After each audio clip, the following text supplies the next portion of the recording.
পার্বত্য জেলা বান্দরবানের আলীকদম উপজেলায় ২ ডিসেম্বর শুক্রবার দুপুরে আলীকদম বাজারস্থ বিএনপি দলীয় কার্যালয়ে আলীকদম উপজেলা জাতীয়তাবাদী স্বেচ্ছাসেবক দল আলীকদম উপজেলার আয়োজনে এবং জনাব আবুল বাশার আহ্বায়ক আলীকদম উপজেলা স্বেচ্ছাসেবক দলের সভাপতিত্বে বাংলাদেশ জাতীয়তাবাদী দল বিএনপির চেয়ারপারসন ও সাবেক ৩ বারের সফল প্রধানমন্ত্রী দেশনেত্রী বেগম খালেদা জিয়ার আত্মার মাগফিরাত কামনায় দোয়া মাহফিলের আয়োজন করা হয়।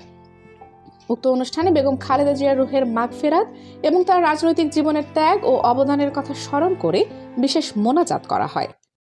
দেশ দর্পণ নিউজ, দেশের সাধারণ জনগণের সংবাদ মাধ্যম। আপনার সংবাদ এবং বিজ্ঞাপন প্রচারের জন্য যোগাযোগ করুন স্ক্রিনে দেখানো হোয়াটসঅ্যাপ নম্বরে। মাহফিলে আলীকদম উপজেলা স্বেচ্ছাসেবক দলের আহ্বায়ক আবুল বশর বলেন, দেশনেত্রী বেগম খালেদা জিয়া ছিলেন এদেশের গণমানুষের অধিকার আদায়ের কণ্ঠস্বর। পাহাড়ি বাঙালি নির্বিশেষে সকল মানুষের কল্যাণে তিনি আজীবন কাজ করেছেন। তার মৃত্যু আমাদের জন্য অপূরণীয় ক্ষতি।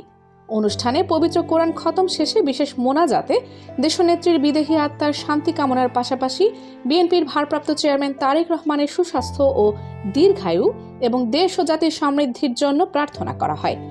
উক্ত দোয়া মাহফিলে আলীকদম উপজেলা বিএনপি ও অঙ্গ সংগঠনের সিনিয়র নেতৃবৃন্দ সহ আলীকদম উপজেলা স্বেচ্ছাসেবক দলের উপজেলা, ইউনিয়ন, ওয়ার্ড পর্যায়ের নেতাকর্মীর স্বতঃস্ফূর্ত অংশগ্রহণে উক্ত দোয়া মাহফিল সম্পন্ন হয়।